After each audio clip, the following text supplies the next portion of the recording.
Good evening and welcome to BronxTalk. Last week, Mayor Adams announced a round of budget cuts that will hit the city hard. Cuts to libraries, parks, and pre-K, cuts to city agencies, including police and sanitation, as well as the city's recently expanded composting program. The mayor has also announced his City of Yes, an aggressive housing economic program for 100,000 new homes, and a transformative rezoning program that would eliminate long-standing rules like the requirement for new buildings to contain accommodations for parking. Those items and much more on the table tonight for the councilman in the 11th Council District, which includes, which he knows well, the Bronx neighborhoods of Bedford Park, Kingsbridge, Riverdale, Norwood, Van Cortlandt Village, Wakefield, and Woodlawn. Welcome back to BronxTalk, Councilmember Eric Dinowitz. Thanks for being here. It's wonderful to be here. Thanks for having me. And this is actually my first time in person. Oh, the really? last time I was here was coming out of COVID. We were talking about redistricting, but that was still on Zoom. Everything was still over Zoom. Well, so it feels good to be here. Listen, you're very busy. And listen, let's be honest to our viewers. The council member at the last minute was available. We had a cancellation. Here he is. Let's roll up our sleeves. Budget cuts. Projected $7 billion budget deficit in the next year.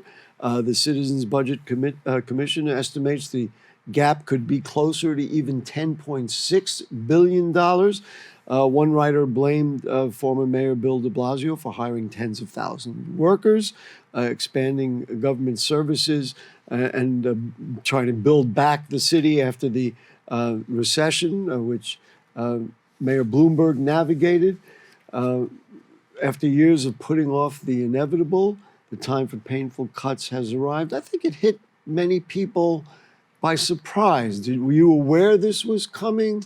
What are your thoughts? Yeah, I think anytime you hear about huge cuts, it's going to be a real punch in the gut.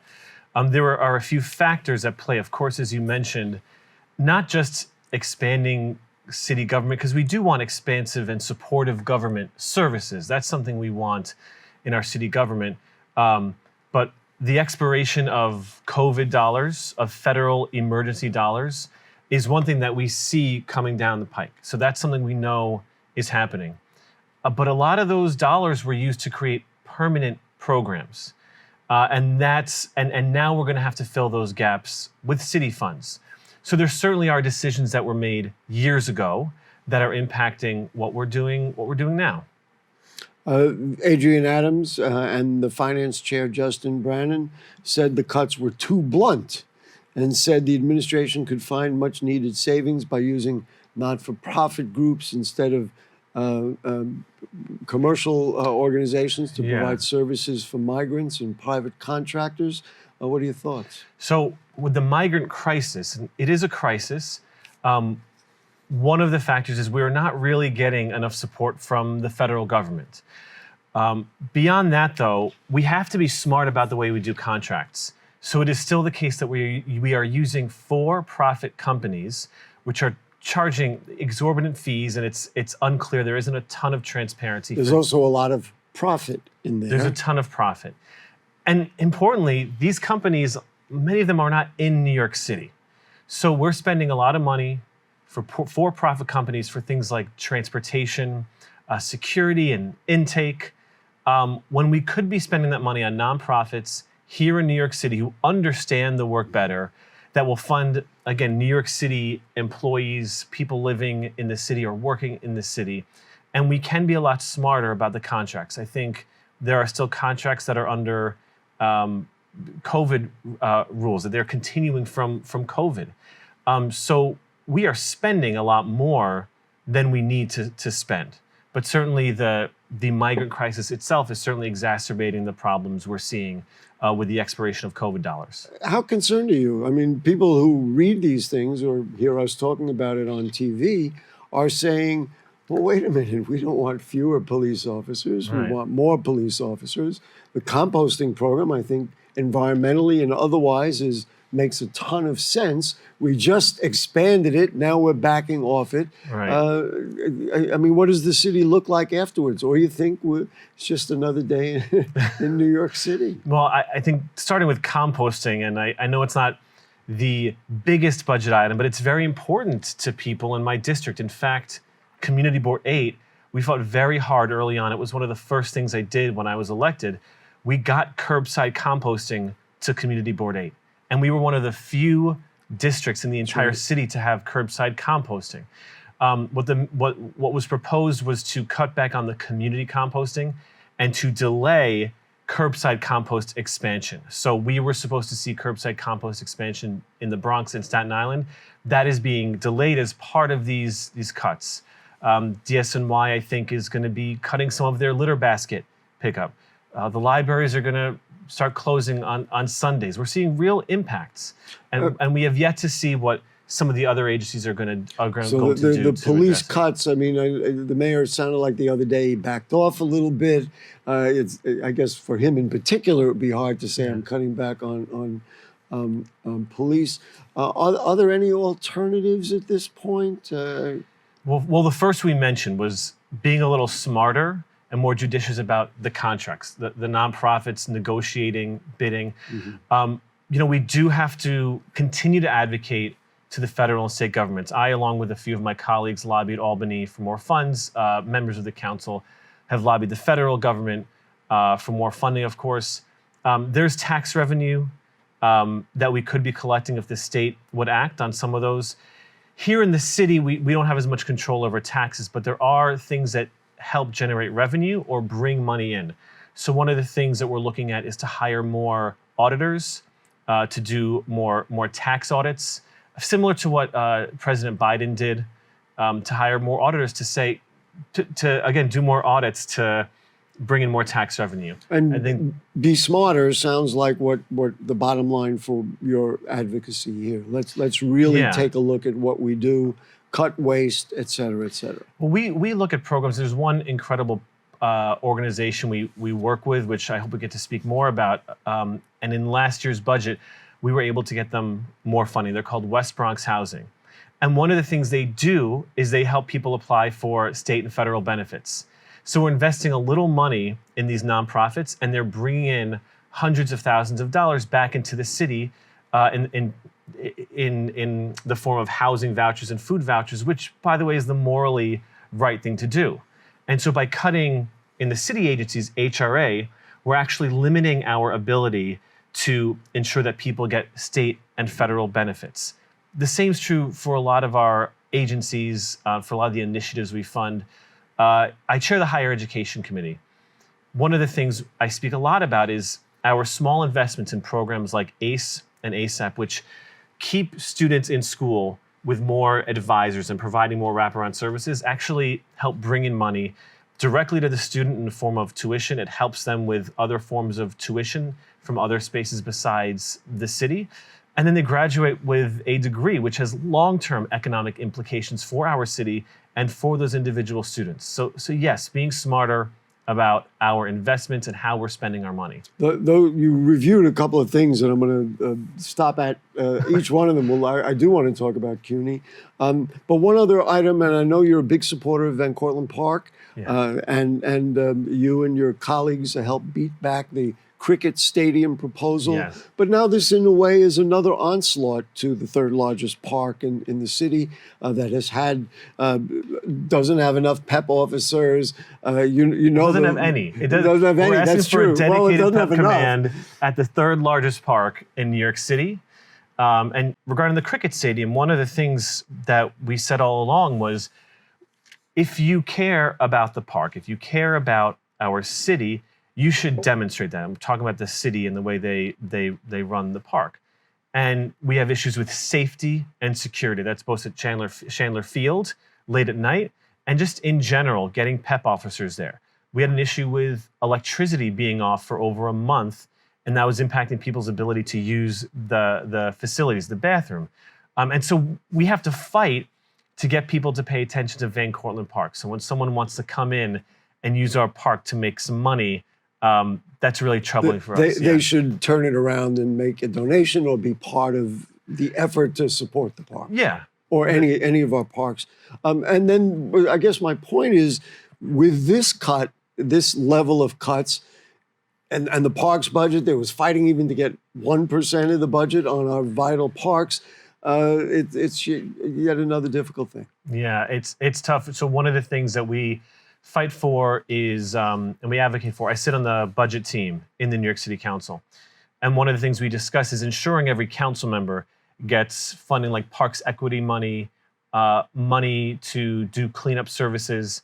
And we allocate a significant amount of money to our parks through those pots of money through our discretionary funds, including Van Cortlandt Park, allowing them to do their youth programming, allowing them to do things like farmers markets, allowing them to do cleanup services in the park. So we're doing what we can in the office, in my individual office, but we also have to fight to beat back the cuts to our parks. You were talking about providing different not-for-profit initiatives and even governmental support initiatives. You have a bill about SCREE. Let's talk about helping seniors with housing. Yeah, well, we have a handful of Mitchell-Lamas in my district. Some of them are state-run, some of them are city-run. These Mitchell-Lamas are designed for middle-income New Yorkers.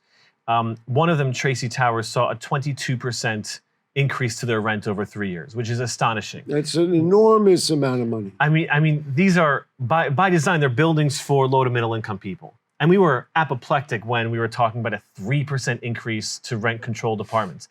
And we're talking about 22%. And in this particular building, they can't even get maintenance upgrades, elevators working, batteries replaced in their smoke alarms. Another one, Cannon Heights, I saw one statement that their maintenance went up 70%, which is ridiculous. My jaw just dropped. Yeah. So one of the things we say to HPD is we got to get these rents down, and their response is, well, they should apply for SCREE. And I'm thinking to myself, I lived in a Mitchell-Lama, I lived in Tibbet Towers growing up, and I said every single year, I or my family had to fill out an income affidavit where we say, here's my name, address, social security number, income, a lot of information. A lot of personal information. I do want to say I live in Mitchell-Lama, so as you know, and so I'm listening very closely. So if you live in a city-run Mitchell-Lama, you're sending that information to the city. And then I look at the SCREE application, and it's a lot of the same information.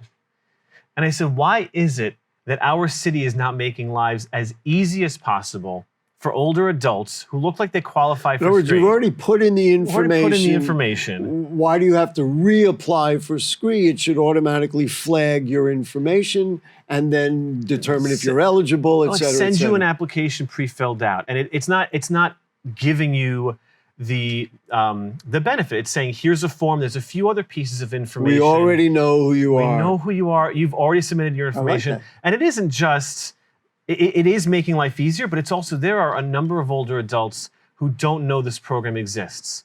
So HPD says, oh, we'll do an event.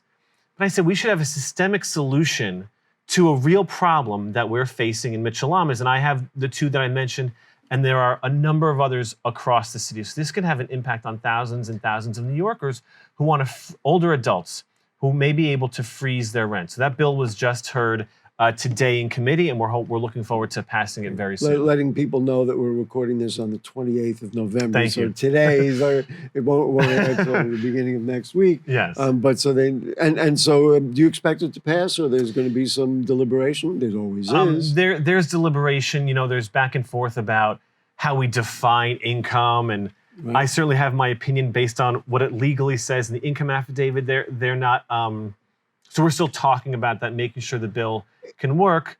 But fundamentally, our city government should talk to itself. I was just going to say, Councilmember, it just makes sense. Centralize stuff when we can. Of course, you may need to break it down for other issues. But it just, if you have the information and it's of course kept private, I mean, we know it has to be secure. Then why not? I want to ask you about the city of Yes, the mayor. Okay. The city council will ultimately have the final say in a vote as early as possibly next fall. I mentioned at the top of the show, would end parking mandates in new buildings. Boy, there's a lot of people concerned about that. Allowing accessory dwellings. So if you have a private house, you can then go put up another dwelling and bring people in. more places to build, on and on and on. What do you think of this? Many communities in the Bronx are saying, wait a minute, overdevelopment, this is going to bring in, exactly what we don't want, too crowded as it is, more cars, and there's no place to park anyway, et cetera, et cetera. It isn't, I don't think it's just an issue of overdevelopment. I think this just targets zoning. I want to start out by saying we have a housing crisis. And I think we need to have real and difficult conversations about how to develop more housing. The accessory dwelling units, what this zoning would legalize it. And I think they're generally fine. If you have a basement or a garage, you want to house someone there, people are doing it anyway. So why not legitimize it? Well, legitimize it and make it safe because, especially out in Queens, and I know a lot of my Queens colleagues have real problems with this because, this is real, people died from the flooding from these illegal accessory dwelling units. And there are real concerns about making it okay to do that and putting people in dangerous situations. There is a concern of overdevelopment, and it isn't just too many people in your neighborhood. Look at an area like Broadway, Kingsbridge, that area. I get a ton of complaints in my office about basements flooding. And without what the zoning would do, it would make it easier for developers to build more or less whatever they want to. If I'm a developer and I can build a ton of units in a very small space and put a lot of people in there, and I can make money, I'm going to. And your concern is that then we'd have more basements flooded because they would just be building without regulation, without ensuring. No, we will have more basements flooding. That is a guarantee. It's more people using the showers, flushing the toilets, doing everything we do in a house. It's more water, and especially during rainstorms. We even sometimes see during moderate rain, people's basements are flooding, meaning water coming up from our sewer system, not just coming in through the garage or through the basement. We are trying to address this with the daylighting of Tibbetts Brook, something I advocated for. It was one of the first things I mentioned to Mayor de Blasio when he called me after the election. I said, daylighting of Tibbetts Brook. And that's going to relieve some of the flooding in these basements, but to just add more and more units there with no infrastructure. And the zoning does not address the infrastructure, including the sewer, including public transit, including schools. So it sounds like from your perspective, the mayor is not going to get an easy skate through on this particular concept until some of these things are addressed. I don't think he's going to get an easy skate through, you called it? I guess it's a TV term. You know what interests me, and I look at my own neighborhood, and we, frankly, this council member is my own council member, and there's talk about buildings here or property available here, and then you start to look at it and say, well, I know we need housing. We have a migrant situation. There's we got to do something with it, but do we have the school seats? Do we have the sewer capability? Is there going to be parking? I'd love to see a requirement for a community plan to say, what are we doing? And now, normally that would go through the community board, but of course the community boards are only advisory. I guess that's my question. How are we going to solve this and build communities instead of a building here, a building here, a shorter building here? Yeah, no, I love that you said that because that's exactly it. And that's sort of the theme of this is this zoning does not address the community. It could very well be the case in a high density area in certain parts of Manhattan or Brooklyn. They really want these single room occupancy where they share a bathroom on the floor, they share a kitchen, and they don't need parking because they live near 4 different train lines. And fine. And there's nuance, and we need to have the nuance to say that in certain areas, that's great. But in neighborhoods like the North Bronx, maybe not really appropriate, especially since our just public transit alone doesn't go across the Bronx, it goes into Manhattan. And there are 2 things I'll say to address your point. One is, one of the tools we have in the city council is the ULURP, which is a process by which developers need to rezone. And it's presented to the community board, it goes to the borough president's office, and ultimately the city council votes to rezone something, to upzone it, so that you can build, let's say, higher or more dense, or to change the use of an area. And the reason that's an important tool is because it allows us the negotiating power to say, you know what, in my neighborhood, we don't need 70% one-bedroom and studio apartments. We have a lot of families here. We need more 2 and 3. We have this sort of that's the community vision that I'm talking about, to Right. custom make it for all of the Bronx community boards. But big picture, in the city council, we did pass a housing plan. It was introduced by Speaker Adams to say, what are our needs citywide and per community district? And as part of the legislation, it includes talking about infrastructure, that it isn't just build higher and more dense. It really is supposed to provide a report to take into account all of those different nuances that we as a community need to discuss. I'm going to ask this somewhat rhetorically. Did you ever request more Citibike racks in your neighborhood? I know. Listen, I understand we have them outside the colleges, outside some of the schools, maybe in some business areas, so that people can use that. But when I see it in a residential area, which we're beginning to see more and more, I wonder. Well, I will share with you that what I shared with the Department of Transportation, I am, in general, a fan of expanding our transit options. So if you had put Citibike on wide sidewalks and in no standing zones for visibility in areas like that, I think that would have been great, because it would have supplemented the driving and the public transit buses and trains that we have. And not taken away precious parking spots. It is in the really, Bronx. really precious in the Bronx, especially in your neighborhood. You know it. But He knew where I was going with this. Of course, but I will share my deep frustration, and this has been repeated over and over again, is that the Department of Transportation refuses to listen to local community members and local elected officials. We see this with street redesigns, and we see this with Citibike, because I had multiple meetings with them. I had sent letters to them saying exactly what I said to you. I am a fan. Let's work together to find the locations in the district where this is appropriate for the community. I will walk around the entire district with you, or bike around the entire district with you. There you go. And find the locations where it's appropriate.